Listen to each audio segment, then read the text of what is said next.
General फैज़ ने कोशिश की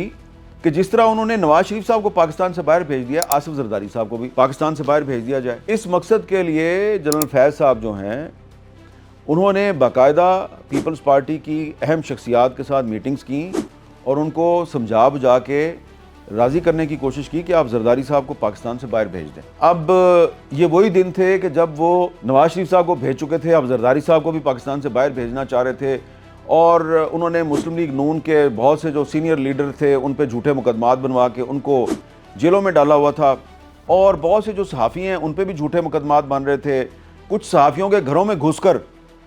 तो डाकू बनकर उनको डराया जा रहा था कि जी हम डाकू हैं, लेकिन वो डाकू नहीं होते थे, वो धमकी दुमकी दे के चले जाते थे। और उसी ज़माने में असद तूर जो है उसको भी उनके घर में घुसकर तशद्दुद का निशाना बनाया गया। तो मैं असद तूर को बिल्कुल नहीं जानता था। तो जब असद तूर के साथ ये मामला हुआ तो मैंने प्रेस क्लब के बाहर एक एहतजाजी मुजाहरा था, मैंने वहाँ पे तकरीर की, किसी का नाम नहीं लिया,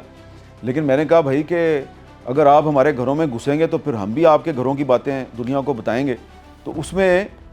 मैंने किसी का नाम नहीं लिया था, लेकिन ये चोर की दाढ़ी में तिनके वाली बात होती है ना,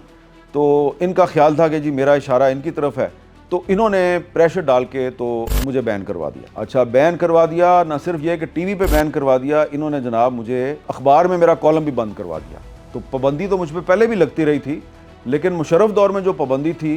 वो सिर्फ टीवी पर पाबंदी थी, अखबार में नहीं थी। तो ये जो फैज़ साहब ने पाबंदी लगवाई इमरान खान साहब के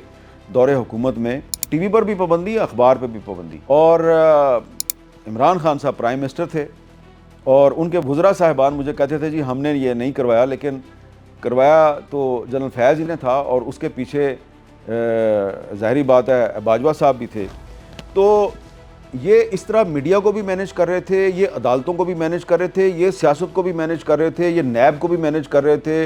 ये हर इदारा जो है उसको मैनेज कर रहे थे। इन्होंने अपनी मर्जी के बहुत से जज लगवा लिए, जो जज इनकी बात नहीं सुनते थे उन पर ये मुकदमात बनवा देते थे, झूठे इल्ज़ामात लगवा देते थे। शौकत अजीज़ सिद्दीकी साहब उसकी एक मिसाल है, जिस तरीके से उन पर इन्होंने इल्ज़ामात लगाए और उन पर झूठा इल्ज़ाम लगाया और फिर सुप्रीम जुडिशल काउंसिल में उनके खिलाफ मुकदमा भेजा।